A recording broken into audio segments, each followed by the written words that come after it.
தாய் வீடு ஜனவரி 2024. சாவிகள். எழுதியவர் அஹ்மத் அல்மல்லா.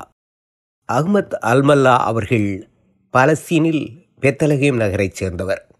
இப்பொழுது பென்சில்வேனியா பல்கலைக்கழகத்தில் பணிபுரிகிறார். அவரின் கவித்தொகுப்பான போடோ விஸ்டம் 2023 பெற்றுக்கொண்ட கவிதை இது. ஆங்கிலத்திலிருந்து தமிழுக்கு சப்னாஸ் காசிம். வாசிப்பவர் மா சித்தி விநாயகம். சாவிகள். நான் சாவிகளை பற்றி சிந்தித்துக் கொண்டிருந்தேன் தெளிவாக.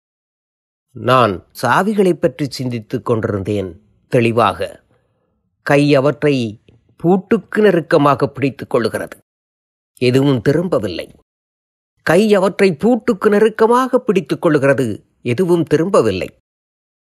வெறுமனே நிழல்பட நொடிப்பு, வெற்று பிரதிபலிப்பு. விரல்கள் கண்ணாடியில் இருக்கும் பொருளை தீண்டுகிறதே தவிர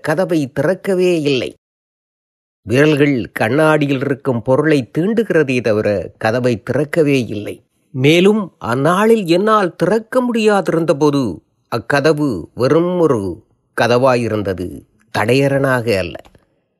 அந்நாளில் என்னால் திறக்க முடியாதிருந்த போது அந்த கதவு வெறும் கதவாயிருந்தது, தடையறனாக அல்ல. அது பூட்டப்பட்டிருந்தது. நானும் குளிர்ந்து களைத்துப் போய் வெளியே இருந்தேன்.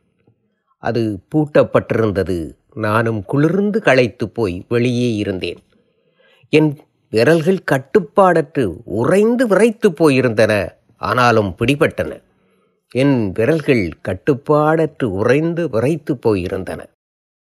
என்னால் பொறுக்கவோ எனது வழியை கண்டறியவோ முடியவில்லை.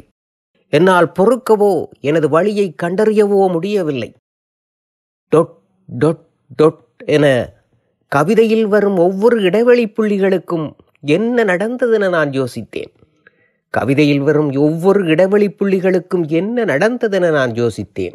ஏன் யாரும் அவற்றை இப்போதெல்லாம் இரசிப்பதில்லை?